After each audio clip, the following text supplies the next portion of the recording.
তো দুপুরে রান্না করতে এসেছি, আর আমার সাথে এই যে ছোট রাঁধুনি কোলে, আর ওদিকে রান্না হচ্ছে। তো আজকে কি রান্না করব, আর এদিকে পটল বের করেছিলাম, ভেবেছিলাম পটল আলু মাছের ঝোল করব, তার হলো না, বাবু খুব ডিস্টার্ব করছে। তো এমনিই মাছটা ভেজে একটু কষা করে নেব পেঁয়াজ দিয়ে। আর ওদিকে একটা তরকারি করছি আর ভাত চুলোয়। আর রান্না করতে করতে বেশ অনেক দেরি হয়ে গেছে, 3টার উপরে। তো এই আর কি, এখন খাওয়া দাওয়া করে নিই। আর এই যে মাছ, এটা একটা কচু তরকারি করেছিলাম চিংড়ি দিয়ে, আর এটা হচ্ছে মাছ ভেজে কয়েকটা কাঁঠালের দানা ছিল, ওটা দিয়ে পেঁয়াজ দিয়ে একটু মাখা মাখা করে রান্না করেছি। তো যাই হোক, খেয়ে নিচ্ছি। আর বাবুও আমার সাথে একটু একটু করে ওকে খাওয়ানোর চেষ্টা করি, একটু ভাত একটু মাছ এগুলো। ও আমাদের তরকারি খেতে পারে, যেহেতু তরকারিতে অত ঝাল দেওয়া হয় না, কারণ আমি এখন একেবারেই ঝাল খেতে পারি না।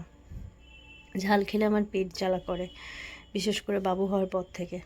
তো যাই হোক, মাছটা এত অসাধারণ হয়েছে, তাড়াহুড়া করে রান্না করলে এত টেস্টি হয় কী করে আমার মাথায় ঢোকে না।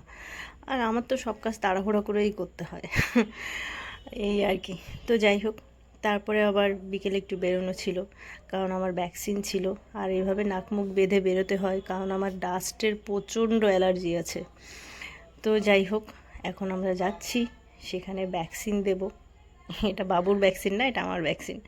আর এখন ফিরছি, সন্ধ্যা হয়ে গেল।